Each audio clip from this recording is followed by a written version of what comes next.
Mi nombre es Patti Jamás y en este vídeo lo que quiero remarcar un poquito, ahí como pueden ver dice Stocks Rally Ahead of Inflation Data, justamente en otro de los carteles que envió Bloomberg decía que la suba, digamos, el descenso de la tasa implícita del bono de 10, que estaba aflojando de máximos, eso es lo que estaba impulsando al mercado al alza. En realidad eso es una mentira. En realidad si ven un gráfico de la tasa implícita del bono de 10 y de 30 desde el año 85 que viene en un canal descendente, justamente el borde superior del canal se llega a testear cuando coincide con máximos del mercado, y justamente cuando empieza a retroceder desde esos máximos es donde empieza a bajar el mercado, y justamente al bajar la tasa implícita del bono, el inversor compra bonos y de esa manera se refugia ante la caída del mercado. Es decir, lo que podemos ver a través de los medios es siempre tratando de acomodar la situación a dejarse principalmente un colchón frente al dato de inflación de mañana en el caso que el mercado llegase a bajar. Por otro lado, hay muchas cosas que no cierran con lo que está pasando en estos momentos, cuando justamente nos están diciendo, poniendo ese cartel de las tasas implícitas de los bonos que digamos aflojan y eso impulsa el mercado, que al mismo tiempo nos dicen que van a subir tantas veces la tasa ante los datos de inflación y todo lo que dicen los diferentes analistas de cuántas subas de tasas ven a lo largo del 2022. Por otro lado, ya el oro, el ex-US dólar, hace varias jornadas está teniendo 1, 2, 3, 4, 5, 6, 7 jornadas de subas consecutivas, si consideramos una leve pausa que hizo el 1 de febrero, si no tendríamos ya 9 ruedas consecutivas de suba, y en esas 9 ruedas consecutivas de suba hemos visto avanzar a la tasa implícita del bono hacia los máximos que vimos, pero justamente para tratar en momentos donde el S&P, como yo les decía a mis clientes y a ustedes también, el nivel de soporte del S&P, que era 4.465, justo toca hacer en los mínimos 4.465, y a mis clientes les decía que una hora antes del cierre que justamente el área de los 4.520 puntos era importante, al mismo tiempo que testeaba justamente ese nivel a nivel de cierre, que estábamos en esa área. Y hoy, justamente para poder dar el impulso inicial al mercado, es cuando se trató de hablar en relación a la pandemia, que ya digamos que todo el mandate de usar las masks, los barbijos, ya se ha eliminado, y bueno, cuántas restricciones que se van eliminando, como dando en cierta forma fin a la pandemia, y entonces eso fue lo que impulsó en realidad a los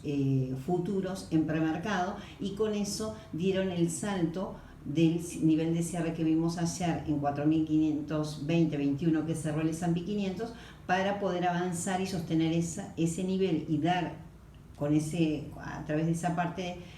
ese nivel técnico de ser superado, dar este impulso, tener la capacidad para dar este impulso adicional. De todas maneras, a pesar de este impulso adicional que estamos viendo en el mercado, todavía no llega a dar lugar a que esto salga de problemas, es decir, los daños técnicos que vemos en las acciones en particular, menos que menos. En el S&P 500 y en el Nasdaq es como que en los índices se puede quizás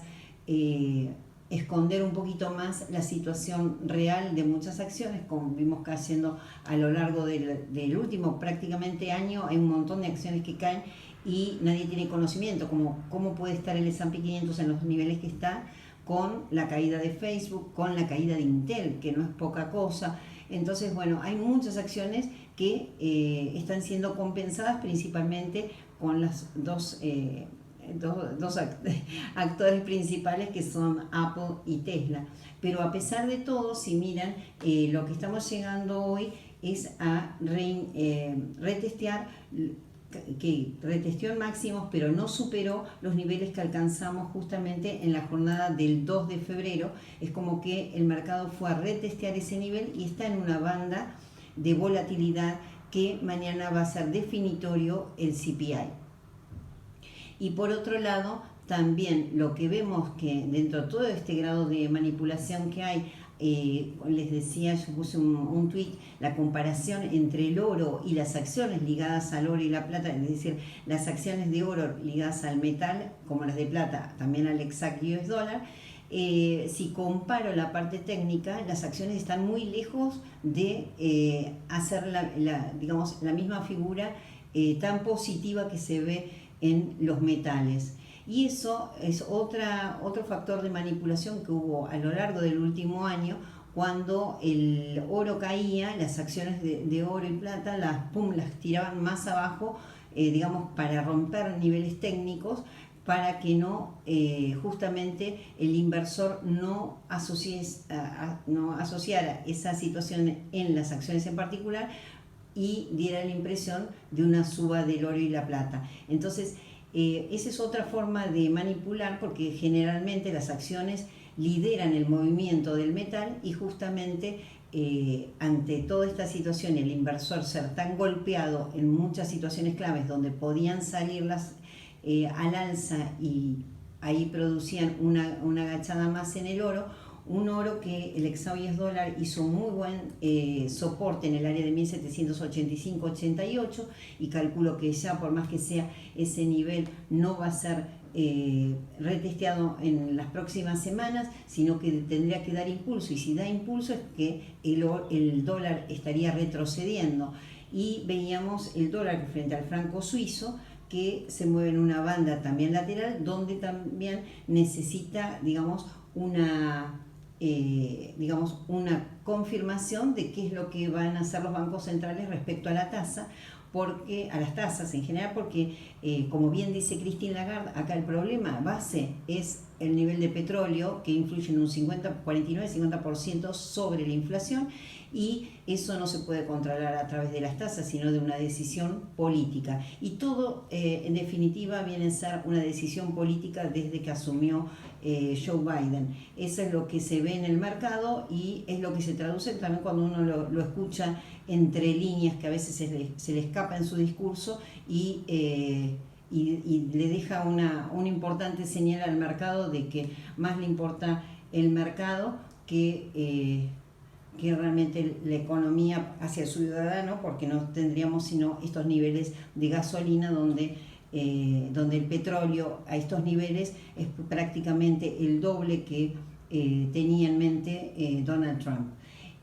Acá principalmente les decía respecto al dólar frente al franco suizo, que justamente va de una banda a la otra, y el área de resistencia es 0.93 y 0.917, que les decía en el vídeo anterior, justamente el mínimo que tocó fue 0.9177.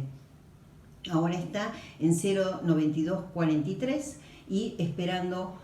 acá una definición de mañana del CPI, donde prácticamente estaría definiendo todo. Y como siempre les digo, realmente el dólar frente al franco suizo está reflejando mucho de la realidad económica, que desde que comenzó la pandemia nunca, a pesar de la recuperación del mercado, nunca recuperó el dólar la paridad frente al franco suizo, lo cual me indica que ahí es donde podemos ver la diferencia o el distanciamiento que hay entre Wall Street y Main Street. Así que bueno, mañana vamos a ver qué nos depara el CPI, y ahí tendremos una importante definición para que el S&P realmente defina y pueda, en relación a lo que se ve a nivel técnico, realmente lo que pudiera pasar desde acá. Si retrocede, no admite retroceso que le lleve a que justamente baje en un retroceso a partir de los niveles actuales de 4.465. Si así lo hiciera, entonces cabe la posibilidad de un fuerte retroceso. Y si lo miro en el Nasdaq 100,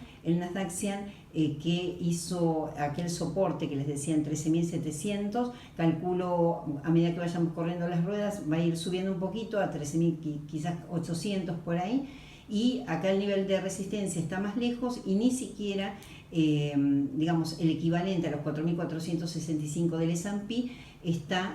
pudiendo recuperar el Nasdaq 100 más allá de todos los, digamos, el tratar de sostener a Apple y a Tesla. Bueno, hasta acá los dejo. Mi nombre es Patti Javás. Me pueden encontrar por Twitter en @patti_javás y por email a javaspatti@gmail.com. Bueno, me faltó acá nada más hablarles en relación al Bitcoin, que también justamente es otra manera de el avance que tuvimos a partir de avanzar sobre 37.5 o 37.500 en el Bitcoin, que hacía yo mucho hincapié, justamente también psicológicamente influye sobre esta recuperación del mercado o rebote, y para que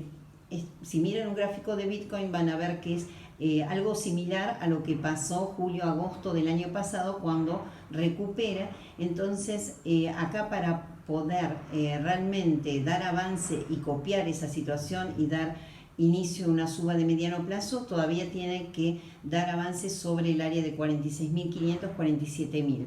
Y en el caso de retroceder con el mercado, si retrocede de 38.000 puntos, ahí es donde volvería a retomar la tendencia anterior, que todavía a esta altura, a pesar del avance que estamos viendo, todavía tiene el momentum de mediano plazo que no ha podido estabilizarse, se mantiene a la baja al mismo tiempo que lo hace el de largo. Simplemente la suba del momentum de corto está dando esta recuperación, que también tiene mucho que ver con la parte psicológica del mercado,